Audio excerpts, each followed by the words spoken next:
بۆچی هێشتت خۆشم بێ کاتزانی ڕۆژێک هێچەند جاویدا بۆلا پەنا بەناو شیعر بدەم هەموو ئەندێشەی دووری تۆ بگرێتە خۆی لە کام خەونا گرێگوێرەی ئەم حەزە لێسەر و شوێنە بکەمەوە کام جێگاڕی خۆشی تۆیە تا شوێنە شەروانێکەوە یاخۆ دێن لە تۆ یاکیان ناگەڕێنەوە لەو ڕۆژەوە لە تشتی چاو پێ بەشم وشکە سەر چاوی گریانی ئەمراوەشم بە چاوی تۆ جاران پێ ناکەم بە خۆڕایی ئەڕوا ڕۆژانی تەمەنەم لێوانایە ئەوەی ئێلێم و ئەی موسم بۆ تۆ نەبێ بۆ کێویسێ پێم بچم کە توی سرای شەوانەوە لەڕەتەسی کە توی تێشوی ژیانی هەجگار مال و بەرسیم کە تۆ ڕۆشتی گەنجیم ڕۆی بۆ ڕۆیشتی ئەو هیوایی بەنۆماڵ دووری وشتی تا ئێستاش چاوی هۆنراوەم هۆن و فرمێسکی دیاتێ نەتەزانی دڵی شاعر هێندە ناسکە زۆرشکێ تۆ هەموو شەوێ بەڕۆتی لەبەر پەنجەری شەرێکمان سەماعەکە تریفەیمان ئەبێتە کراسی بەر ئەستێرەکان ئەبن بە خردێرەی سەر چاوێە نەرمەبارێک هێدی بە شەپەشی خۆشی خاو جیاری دەکات نمی شەویم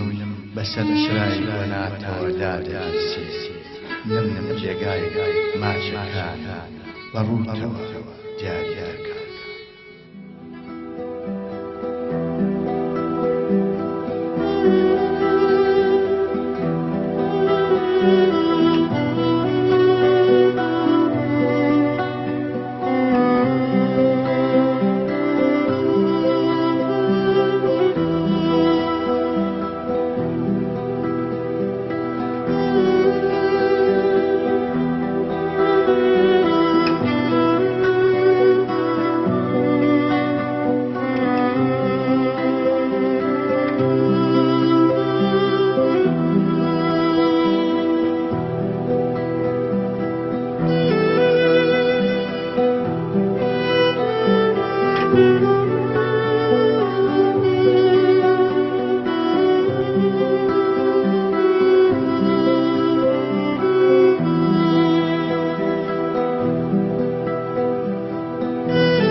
ئەم هۆنراوانەی کە ئەمڕۆ پێشکەشم کردن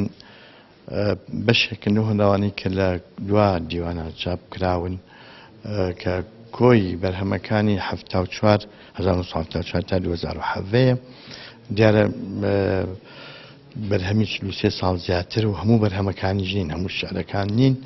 ئەوانەی کە ویستومەوە بڵاوم کردوێتەوە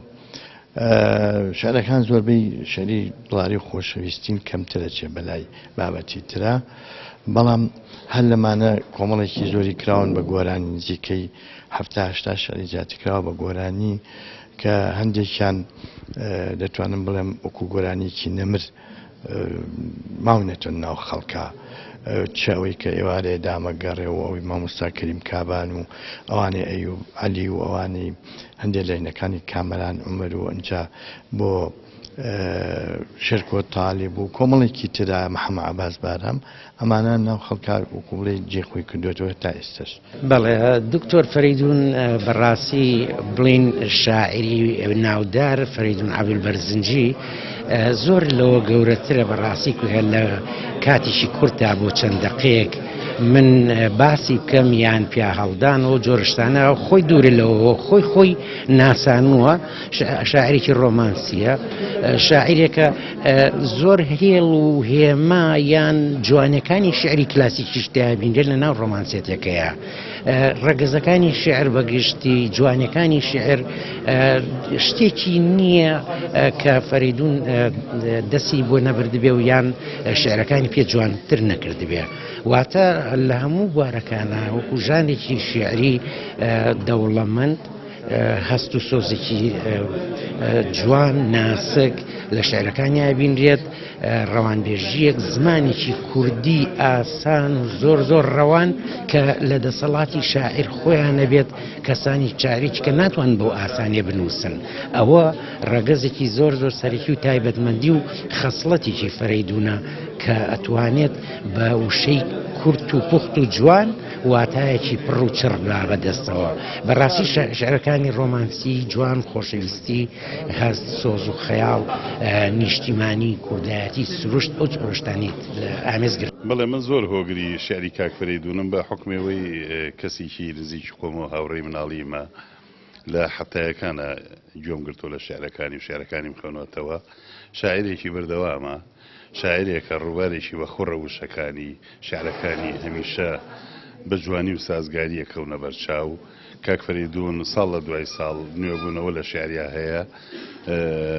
گرنگە دیوانەکەی لە زۆر ماڵا هەیە لە زۆر کتێبخانەیە هەیە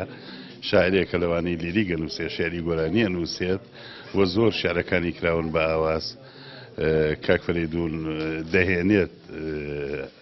زیاتر قسەی لەسەر بکرێت زۆرتر توێژیرەوەی لەسەر بنووسرێت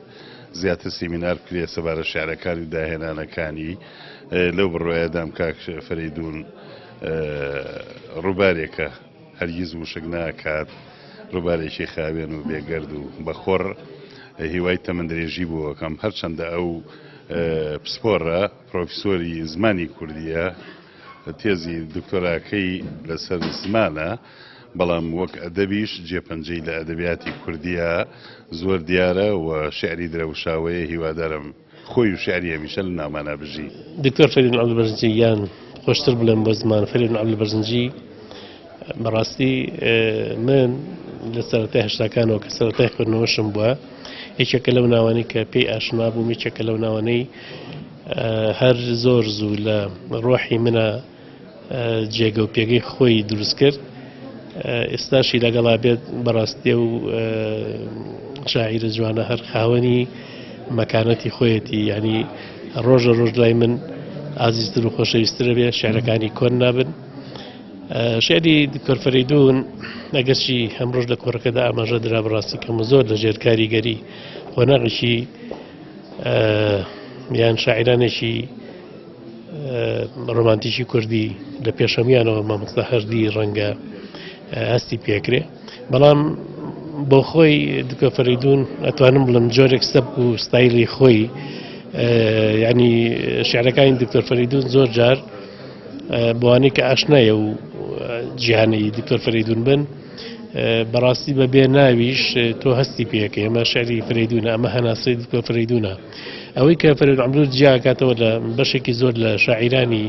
سەردەمی خۆی پێش خۆی ئەوەیە کە بەڕاستی فەریدون زۆر لە خۆی ناکە لە شعر نووسینە یعنی تۆ کاتی شعرەکانی خوێن تۆ هەست بە کرێوگۆڵ ناکەی شعرەکانی ئەنی ئەمەندە لە ڕیتم و ئیقاع و وشە سازیوانەیە ئەوەندە پاراون ئەوەندە یعنی بەهێزن تۆ هەست بە سترێسێک ناکەی بڵێ لێرە ئەم شاعیرە زۆری لە خۆی کردووە کە مەداخەوە زۆر نەو شێعرانی تۆ تەنگە نەفەسەبی لە خوێندنەوەیان بەس شعری تۆ فریدون نا بەڕاستیڵی تافگەیە ڕژێتە ڕۆحتەوە کەی خوێنیتەوە بۆچی هێشتێ خۆشم وێی کە ئازانی ڕۆژێ دێ جێمێڵی دەڕۆی پەنا بۆ کام شعر ببەم هەموو ئەندێشەی دووری تۆ بگرێتە خۆی ئەمە یادەوەریەکم لەگەڵ ئەم شعرە جوانەیە هەیە کە بە پێنووس و بەیلهام و بە خەیاڵی مامۆستا فەریدون عەبدولبەرزنجی نووسراوە سەردەمی زێڕینی ساڵی 90ەکان هەر کاتێک عاشقەکان بێدەنگ ئەبوون یا خامۆژە بوون ئەوە شعرەکانی مامۆستا فەریدون عەبدولبەرزنجی بوو ئێنان و دواندن جارێکی کە بۆیە یعنی ئێمە کەم تا زۆر نییە لەو ساڵە زێڕینانەیە لەو جیلی ئەڵتوونیەوانە هەمیشە تامەزوی ئەوە بووین کە مامۆستا فەریدون شعرێکی نوێ بێنێتە کایەوە نییە بۆی ئێمە ئەگەر هەر هیچ نەبێنی شەوان لەو خامۆشیە ڕزگارمان بێ و بتوانین یادەوەرێکی جوان بتوانین کەشێکی ئارام بۆ خەڵکێنین لەگەڵ شعرەکانیە.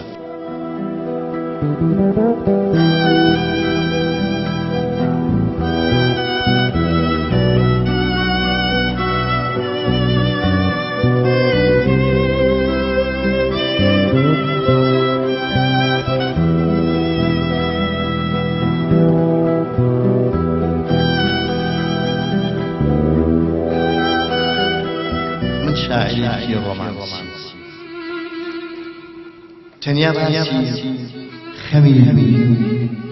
گۆشەگیری و یادی ڕابردووی خۆمەکەم لە شەوانی داگیرسانە کپوو بێدەنگ خامۆش و من حەز بە هەزبەکانی نۆمەکەم ئەیانەوێ ئیتر هەرگیز باسی نەک لە شەعرە لە خەونی شانشاوە نازانم تۆ پایتەختی وڵاتی دڵ بووی لە چاوانەوە ناتێر بێن گەلێوانێ عەشق و خۆشەویستی فێر بێن عەشقی ئێمە بۆ کبوونی دوای خرۆشان نەژنە بەڕواڵەت بەرگسپی و لە ناخیا ڕەش نەبوو عەشقی ئێمە زۆر خاوێن هینا و شادەماری خوێن هەن هەر لە ناوی دەپرسن هەن هەر لە ناوی دەپرسن بۆ ڕەنگی چاوی دەپرسن هەن ئەڵێن ئێستا لەکوێیە لێرەیە خۆت لەوێیە هەن ئەڵێن ئێستاش هەر جوانە وەکو جاران جارانە هەن ئەڵێن دەستی زەمانە بۆ کام هەواری کردووە هەتا ئێستاکەش هەر کچە یان دەمێکە شوێ کردووە هەنە پرسن ئەڵێن ماڵ و حاڵی هەیە هەن ئەپرسن ئەڵێن ماڵ و حاڵی هەیە هەن زۆر لەوە زیاتر ڕۆن ئەڵێن چەند مناڵی هەیە بەڵام ئێستاش لە هەیکۆهەی فریشتەی شەمەنی لاوی بە هەناسەی لای تۆش بۆ تۆیە شێعری ڕای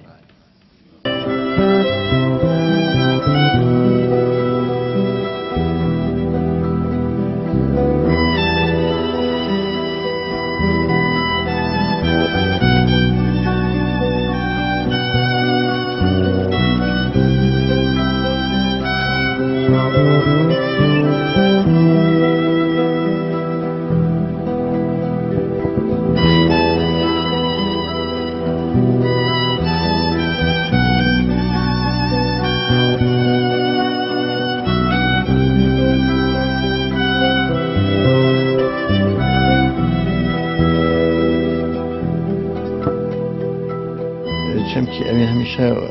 ئەوینی کە ڕاستەقینەی و شەرەکانی بۆ تراوە یعنی ئەو کوشتێک ڕاستەقینە یەکسەر خەڵک وەریەگرێچکە لە دڵەوەی و تەماسی دڵەکە وەنیە شتێک کە بە زۆر نەنووسرا بێت ئەو بڵێن دانیشتبیش شتی خۆت هیلاک کرد بێ بۆی شەرێ دیارە ئەوە بە دڵی خەڵک نایە بەڵام ئەم شەرانە زۆربەی بۆ هاتنە نەگنووسین بۆیە ئەگەر لێرە بینی بێت هەموویم لەبەرە هینی ئەزمموی شعری لە چێوە دەست پێکا لە بینین و خوێندنەوەی تەواو بۆ شاعرەکانی پێشتر وەرگرتنی ئەزمون لەوانەوە و ئەوانەی کە لەگەڵتان لەو کاتە ئەتر ئێمەش کە هەندێک جار لە بواری شەعری عەرەبیش لەبەرەوەی عەرەبیەکەمان باشە و تایبەتی وجی لە کۆنە سوودیشمانە شاعرانی عەرەب وەرگرتووە بە تایبەتی بەدر شاکرسیاب و نزار قەبانی و تەنان بۆ کۆنتیش بڕۆین هەر ئەوانی ئیبن زەیدی و ئەبوو قاسم شابی ئەمانی سوودی وەرگرتوون وەکو ئەوەی کە بوونەتە هینێک ئانی یەکێک لەو شتانی کە بڕێ ئارزوم وایە کە شعرێ بنووسمەکۆی ئەوان جوان بێ چۆن ئەوەکەیت بە خوێندنەوە بە دوواداچوون بۆ شتەکان زۆربەی زۆریان باشن بەڵام هەندێکیان بەڕاستی هەڵی تایە وتنیا هەندێکی گۆڕانکاری تایە هەندێکی زۆربەی زۆری بەبێ پرس گوتراوە ینی جارێ وایە 2-3 ساڵی پێچ ئەنجا پێزانم کامە شتێکی زۆر زۆر سەیرە وەنیە ئێمە تەنیا ئەوەندە داوا لە هونەرمەندە خۆشەویستەکانەکەم چ ئاوازدانە بێت گۆرانی بێش با پێشتر ئاگادارم کاتەوە گۆڕانکاریکی لە شارەکە بکە خۆم ئاگادار بم لەگەڵیا باشتر ئیشەکە بەڕێوە زۆربەی زۆری خۆشەویستن بەڵام بە تایبەتی کێگەینە دوابەندەری خۆشەویستی لەگەڵ شوشەی دڵ کە لە 2007 نووسیمان وتومە لەگەڵ ڕدابڕان و لیسان دابڕان و ئەوە خوێنم یادیگاری واژوانی پێ بنووسن ئەمانە ئەزمموی ژیانی شاعرن لەبەر ئەوە هەمیشە لەبەر دڵی شاعرە بێننەوە بێگومان شکەوتی شێعر و شاعر ئەو دوو چەمکە ناوەندی بینیان خۆشەویستیە خۆشەویستی نەبێت ئەو کایە دروست نابێ یان ئەو پرۆسەیە تەواو نابێت خۆشەویستی بەدیەکرێ بەڵام هیچ کەسێ نییە تۆ ڕاستەوە خۆلی پرسی خۆشەویستەکە و یا خۆشەویستەکە و چییە بیڵێ بەڵام ئێمە بێ جیاوازی لە نێوانیان بەواتای تێگەیشتنمان هەبێ لە نێوان سێ وشە یا سێ واتا و چەمکە ئەویش حەز خۆشەویستی عاشق ئەمانە کەرەسەی شێعر لە کلاسیکەوە تا ئەمڕۆ بەڵام واتاکانیان هەریەکە لە یەکیکە جیاوازە و واتای فراوانتری هەیە ئێمە ئەتوانین لای فەریدون خۆشەویستی عاشقێکی پاک و پیرۆز ئەمانە هەمووی بەدی بکەین و ببینیم ئەوێن پانتاییەکی زۆر گەورەی گرتوۆتەوە لە شعری کاک فەریدونە چونکە خۆی وەک شاعیرێکی عاشق بەرهەمە نەخشێنێ وە شعرەکانی گەواهی ئەوادەن کە ئەم پیاوە بەڕاستی ئەویندارە شعر بۆ ئەوینی جوانە نووسێ ئەوینی پاگە نووسێ هیوای سەرفرازی و سەرکەوتنی بۆ خوازم سەبارەت بە شعری دکتۆر فەریدون و عشق یعنی بەڕاستی عشق جیاواز لە خۆشەویستی جیاواز لە دڵداری جیاواز لە ئەوین عشق ئەوەی لای دکتۆر فەریدونە ئەو عشقی کە یەکەم مەزموونی جەنابیانە لە حەفتاکانە هەتا ئێساش کاردانە و ڕنگدانەوەی هەیە لەسەری و عشقێکی ڕازگۆیانە بووە کاردانەوەیکی ڕۆحی و ڕازگۆیانە و زۆر ئینسانیانەیە یعنی هەمیشە با بڵێ مامەڵەی دکتۆر فەریدون لەگەڵ معشوقەکەیە وێ ڕای بۆ یەک نەبوون وێ ڕای دابڕان و دوورکەوتنەوە بەڵام بەڕاستی مامەڵەیەکی زۆر ئینسانیان هەیە مامەڵەیەکە کە مامەڵەیەکی گەردونیانە کە لەگەڵ معشوقەکەیە یعنی کەم شاعیر هەیە کە بەڕاستی و تێڕوونانی هەیە بۆ لەبەری بەڕاستیم بەواقع شاعیرە بەواقع ینی لە سۆنگەیەکی ئینسانیەوە دەنووسێ و مامەڵە لەگەڵ بەرامبەرەکەیەکات.